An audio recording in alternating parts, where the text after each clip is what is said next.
आपका बच्चा पढ़ लिख कर घर में बेरोजगार है, चाहे गुजरात तमिलनाडु में जाकर मजदूरी कर रहा है, लेकिन आपको उसका चिंता नहीं है। आपको चिंता है राम मंदिर का, आपको चिंता है भारत पाकिस्तान पुलवामा का, आपको चिंता है जात का। तो ये सुधरेगा कैसे रे भाई? आपने हमने कहानियों में सुना है, पुराने जमाने में जो राजा होते थे वो रात में भेष बदलकर निकलते थे, ये जानने के लिए कि प्रजा को क्या तकलीफ है। लेकिन आज आप और हम जिसको वोट देकर राजा बना रहे हैं, रात का बात तो छोड़ दीजिए, वो दिन में भी आपका सूद लेने नहीं आ रहा है। अगर कोई गलती से आ भी गया, अगर कोई गलती से आ भी गया तो बड़े नेता का तो बात छोड़ दीजिए, छोटा नेता भी जो आता है तो इतना सिपाही लेकर घूमता है, इतना पुलिस लेकर घूमता है कि जनता से उसको भेंटे नहीं है। सबको जान का खतरा है, कहता है ऐसा। हम आज 200 दिन से पैदल चल रहे हैं, आप यहां रात के 10 बजे यहां आकर बैठे हैं। इतनी बड़ी व्यवस्था है लेकिन इसमें एक भी सिपाही नहीं है। हमको तो 200 दिन में एक कुत्ता भी नहीं काट रहा है। गांव शहर हर जगह पैदल ही जा रहे हैं, गांव के जो जगह होते हैं वहीं पर रुकते हैं। हमको कहां कोई मार रहा है? कोई नहीं मार रहा है। नेता सिपाही लेकर ज्यादातर इसलिए चलते हैं कि कहीं आप उससे ये पूछ न दें कि भैया जो तुमने काम कहा था वो काम तुमने किया नहीं। तो ये दुर्दशा है हम लोगों की।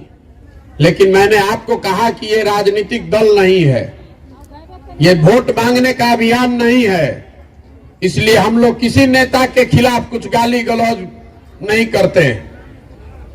आप अपना ज्यादातर समय इसमें बिताते हैं कि किस नेता ने क्या खराब किया। अगर आपके समर्थन वाली सरकार है तो आपको लगता है कि आपकी सरकार ठीक काम कर रही है, विरोधी काम अच्छा नहीं कर रहा है। जो नेता आता है वो यही कहता है कि हम अच्छे हैं, हमने अच्छा काम किया है, हमारे विरोधी ने अच्छा काम नहीं किया, हमको वोट दीजिए, हम आपका काम कर देंगे। तो मैं बिल्कुल उलट बात कह रहा हूं। हम कह रहे हैं कि बिहार में जितने लोग नेता हैं, जिसको भी आपने वोट दिया, जिसकी सरकार बनाई, जिसने जो काम किया या करने का दावा कर रहा है, सबको सही मान लीजिए। ये बहस मत कीजिए कि उसने काम किया कि नहीं, सबके बात को सही मान लीजिए। ये मान लीजिए कि 40 वर्ष तक कांग्रेस ने बिहार में बहुत काम कर दिया। ये भी मान लीजिए कि लालू जी के 15 साल के राज में बिहार में सामाजिक तौर पर पिछड़े हुए लोगों को आवाज मिल गई, सामाजिक न्याय हो गया। ये मान लीजिए कि नीतीश जी और भाजपा के सरकार में सुशासन आ गया। लेकिन अगर सबके बात को सही मान भी लीजिएगा तो भी आज बिहार देश का सबसे गरीब, सबसे पिछड़ा, सबसे ज्यादा भूखमरी, अशिक्षा और बेरोजगारी वाला राज्य है। इससे तो कोई इनकार नहीं कर सकता। तो इतना बात तो आपको किसी को समझ में आएगा कि अगर 50 वर्ष से सारे दल, सारे नेता मिलकर आपकी स्थिति नहीं सुधार सके तो अगले 50 वर्ष में भी ये नहीं सुधरने वाला है। आपको समझ में ही नहीं आ रहा है कि आपके परेशानी का कारण है क्या। जब तक रोग के कारण का पता नहीं चलेगा तब तक आप रोग का इलाज नहीं कर सकते। आप पहले ये समझिए कि बिहार में इतनी गरीबी है क्यों। दूसरे राज्यों में भी भ्रष्टाचार है, दूसरे राज्य में भी सरकार आ रही है, जा रही है, वहां का नेता भी सब कोई बहुत साधु नहीं है, फिर भी दूसरे राज्यों के मुकाबले बिहार में इतना गरीबी क्यों है, इसको चिंता करने की बात है। हम आपको बता रहे हैं कि आपकी गरीबी इतनी क्यों है। देखिए, दुनिया भर के विद्वानों ने गरीबी से निकलने का 3 ही रास्ता बताया है। पहला रास्ता है पढ़ाई। अगर आपके बाल बच्चे बढ़िया पढ़ लिख जाएं तो पढ़ लिख कर नौकरी पाकर अपना जिंदगी सुधार सकते हैं। दूसरा रास्ता है खेती। अगर आपके पास जमीन है तो खेती करके भी आप अपना जीवन सुधार सकते हैं। और तीसरा रास्ता है पूंजी, पैसा। अगर पढ़ाई नहीं है, खेती नहीं है, आपके पास पैसा हो तो आप दुकानदारी, रोजी रोजगार, व्यापार करके अपना जिंदगी सुधार सकते हैं। बिहार को अगर आप ध्यान से देखिएगा तो आपको पता चलेगा कि यहां ज्यादातर लोगों के पास ये तीनों में एक भी चीज नहीं है। जितना यहां गरीब आदमी है उसके बच्चों के पढ़ने की सुविधा ही नहीं है। आपके बच्चों के पढ़ने की यहां कोई व्यवस्था नहीं है। आप में से कुछ लोग ऐसे हैं जिनके बच्चे प्राइवेट स्कूल में पढ़ रहे हैं, तो आपको लग रहा है कि हमको तो कोई दिक्कत नहीं है। तो आप भी ध्यान रखिए कि आपका बच्चा स्कूल तो प्राइवेट में जा सकता है, लेकिन कॉलेज उसको सरकारी में ही जाना है। तो कॉलेज में भी यहां पढ़ाई नहीं हो रहा है, कॉलेज में भी खाली डिग्री बंट रहा है। स्कूल में खिचड़ी बंट रहा है और कॉलेज से डिग्री बंट रहा है, पढ़ाई दोनों में कहीं नहीं हो रहा है। तो जब आपका बच्चा पढ़ेगा ही नहीं तो मजदूर नहीं बनेगा तो डॉक्टर, इंजीनियर, कलेक्टर बनेगा। तो बिहार में ज्यादातर लोगों के बच्चों के पढ़ने की सुविधा ही नहीं है।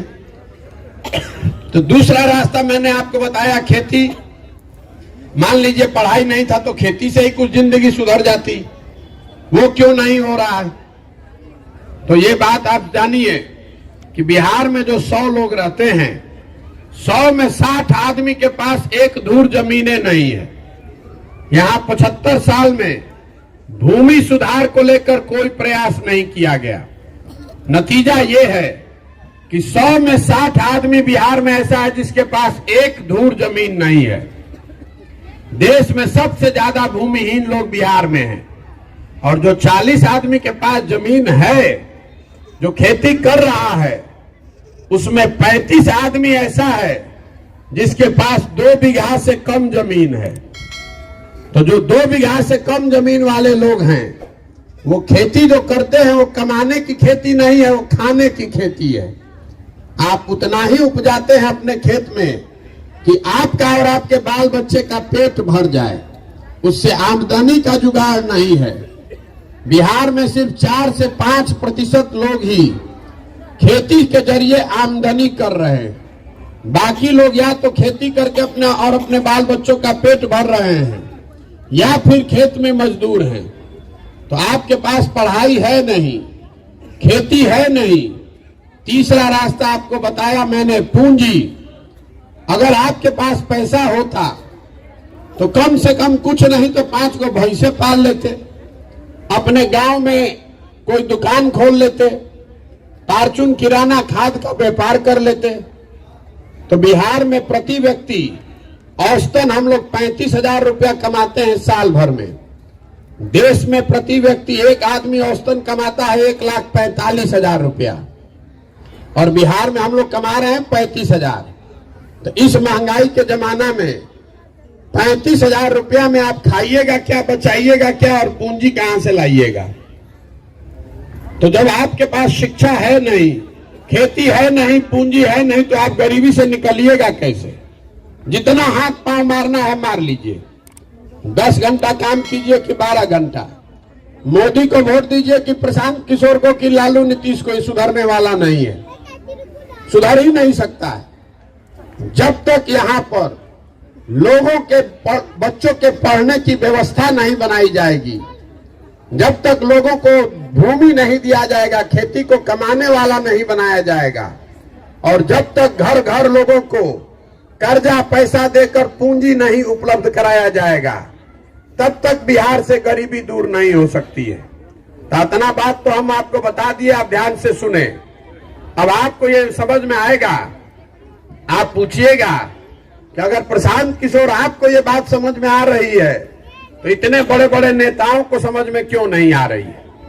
हम आपको बता रहे हैं कि उनको भी समझ में आ रहा है, तो ये हो क्यों नहीं रहा है? अभी आपको 2 मिनट में बताएंगे तो आपको पता चलेगा कि आपका दुर्दशा क्यों है। अभी आपसे एक सवाल पूछेंगे, सबको जवाब देना है। बिहार में और कुछ हो चाहे नहीं, इतना तो सब लोग मानेंगे कि सबके बच्चों के पढ़ने की व्यवस्था होनी चाहिए। होनी चाहिए कि नहीं होनी चाहिए? सबको जवाब देना है, हाथ उठाकर और मुंह से हाँ बोलिए जोर से, जिसको ना बोलना है ना बोलिए। फिर से हमको पूछने दीजिए। बिहार में और कुछ हो चाहे नहीं, सबके बच्चों के पढ़ने की व्यवस्था होनी चाहिए कि नहीं होनी चाहिए? अभी आपने सब ने कहा है कि होनी चाहिए। अभी 1 मिनट रुकिए, अभी पता चलता है कि आपकी दुर्दशा क्यों है। आपने अभी कहा कि सबके बच्चों के पढ़ने की व्यवस्था होनी चाहिए, तो अब अपने अपने बच्चों के नाम पर ईमानदारी से बताइए कि आपने अपने जीवन में कभी अपने बच्चों के पढ़ाई के लिए वोट किया है? नहीं। जो किया है तो हाथ उठाइए। नहीं किया है। जिसने भी किया हो उठाइए हाथ। अब आप बताइए, आपकी दुर्दशा इसीलिए है, आपको किसी नेता की जरूरत नहीं है। अभी आपने बताया यहां पर, आपको ये मालूम है कि अगर आपके बाल बच्चों के पढ़ने की व्यवस्था हो जाए तो आपका जीवन सुधर सकता है, लेकिन आप पढ़ाई के लिए वोट नहीं देते, तो जो ताला खोलना है उसका चाबी लगाइएगा नहीं, तो ताला खुलेगा कैसे? अभी आप में से तुरंत कोई खड़ा होके कहेगा कि भैया वोट तो ठीक है दे रहे हैं, नेताजी हम लोग को ठग रहे हैं। हम आपको ये बताने के लिए खड़े हुए हैं कि आपको बिहार के नेता नहीं ठग रहे हैं। इस बात को ध्यान में रखिए, बिहार के नेता आपको नहीं ठग रहे हैं। अगर नेता आपको ठगते तो एक बार नेता ठगता, दूसरी बार आप जग जाते, 2 बार नेता ठगता, तीसरी बार आप जग जाते। लेकिन अगर आप 50 वर्ष से ठगे जा रहे हैं तो इसका मतलब है कि कहीं ना कहीं गलती अपने में है। मैं अभी आपको समझाता हूं, जिस चीज पर हम लोग बिहार में वोट दे रहे हैं वो थोड़ा कम या ज्यादा हम लोग को मिल रहा है। हम लोगों ने बिहार में घर घर से 5 किलो अनाज के लिए मोदी जी को, भाजपा को वोट दिया है। तो बिहार में कितना भ्रष्टाचार है, 1 किलो चोरी करके 4 किलो अनाज मिल रहा है कि नहीं मिल रहा है? आपने हमने वोट दिया है अयोध्या में राम मंदिर बनाने के लिए, तो बिहार में सड़क, नाली, गली, स्कूल, फैक्ट्री बने चाहे नहीं, अयोध्या में राम मंदिर बन रहा है कि नहीं बन रहा है? आपने हमने वोट दिया है जाति के नाम पर, तो बिहार में और किसी बात की चर्चा हो चाहे नहीं, घर घर जाति की चर्चा और घर घर जाति की गिनती हो रही है कि नहीं हो रही? आपने हमने वोट दिया है बिजली आने के नाम पर, तो बिहार में बिल चाहे 6,000 आए कि 8,000, घर घर बिजली आई है कि नहीं आई है? आपने हमने वोट दिया है मोदी जी का चेहरा देख के, मोदी जी का 56 इंच का सीना देख के, तो सुबह शाम टीवी पर मोदी जी का फूला हुआ सीना और चमकता हुआ चेहरा देखने को मिल रहा है कि नहीं मिल रहा है? आपने हमने वोट दिया है गुजरात में विकास का कहानी सुन के, तो गुजरात में फैक्ट्री चल रही है, गुजरात में विकास हो रहा है, और आपके बच्चे जाकर गुजरात में मजदूरी कर रहे हैं कि नहीं कर रहे हैं? तो किस बात पर आपने वोट दिया है जो आपको नहीं मिल रहा है? हमको बता दीजिए। जब आपने अपने बच्चों के पढ़ाई के लिए, रोजगार के लिए वोटे नहीं दिया है तो आपको मिलेगा कैसे? यही बताने के लिए पैदल चल रहे हैं, यही समझाना चाहते हैं कि अगर आप अपने और अपने बच्चों की चिंता नहीं कीजिएगा तो इस धरती पर कोई आदमी, कोई नेता, कोई दल, कोई विचारधारा आपके बच्चों की चिंता नहीं करेगा। क्यों करेगा भाई? जब आपको अपने बच्चों की चिंता ही नहीं है तो नेता आपके बच्चों की चिंता क्यों करेगा? हम पैदल चल रहे हैं, 150 लड़का आगे दौड़ता है, तो ज्यादातर बच्चों के शरीर पर शुद्ध कपड़ा नहीं है। आपके छोटे छोटे बच्चों के पैर में हवाई चप्पल नहीं है। आपका बच्चा स्कूल जाता है तो पिलुआ वाला खिचड़ी खाकर घरे आ रहा है। आपका बच्चा पढ़ लिख कर घर में बेरोजगार है, चाहे गुजरात, तमिलनाडु में जाकर मजदूरी कर रहा है, लेकिन आपको उसका चिंता नहीं है। आपको चिंता है राम मंदिर का, आपको चिंता है भारत पाकिस्तान पुलवामा का, आपको चिंता है जात का। तो ये सुधरेगा कैसे रे भाई? ये नहीं सुधर सकता है। हमको आप कह रहे हैं कि प्रशांत किशोर चले हैं, बहुत होशियार आदमी है, सुधार देंगे। हम आपको बता रहे हैं, जो आदमी आता है वो यही कहता है कि हमको वोट दीजिए, हम सुधार देंगे। मैं आपको कह रहा हूं कि एक प्रशांत किशोर को छोड़िए, अगर 10 प्रशांत किशोर आ जाए तब भी बिहार नहीं सुधर सकता है। जब तक आप नहीं सुधरिएगा, जब तक आप अपने बच्चों के लिए नहीं खड़ा होइएगा, तब तक कोई नहीं बिहार को सुधार सकता है। लिख कर रखिए इस बात को। यही बताने के लिए चल रहे हैं। अपना जीवन का सब कुछ छोड़ के 200 दिन से जाड़ा, गर्मी, बरसात पैदल इसलिए चल रहे हैं कि जाकर गांव गांव आपको हाथ जोड़ रहे हैं। आपसे वोट नहीं मांग रहे हैं, आपसे चंदा नहीं मांग रहे हैं, आपको हाथ जोड़कर इतना ही कह रहे हैं कि भैया अपने लिए नहीं तो कम से कम अपने बच्चों के लिए जगिए, अपने वोट की कीमत को समझिए। आपके वोट का कीमत 5 किलो अनाज नहीं है, आपके वोट का कीमत जाति नहीं है, आपके वोट का कीमत राम मंदिर नहीं है, आपके वोट का कीमत नाली गली नहीं है, आपके वोट का कीमत है आपके बच्चों का भविष्य। अगर वोट नहीं ठीक दीजिएगा तो जीवन में लिख कर रखिए, जिस गरीबी बदहाली में आप और हम जी रहे हैं, इसी गरीबी बदहाली में आने वाले पीढ़ी और बच्चों की भी जिंदगी बीतेगी। कोई नहीं बिहार को सुधार पाएगा। नहीं तो जगिए, यही बताने के लिए घूम रहे हैं।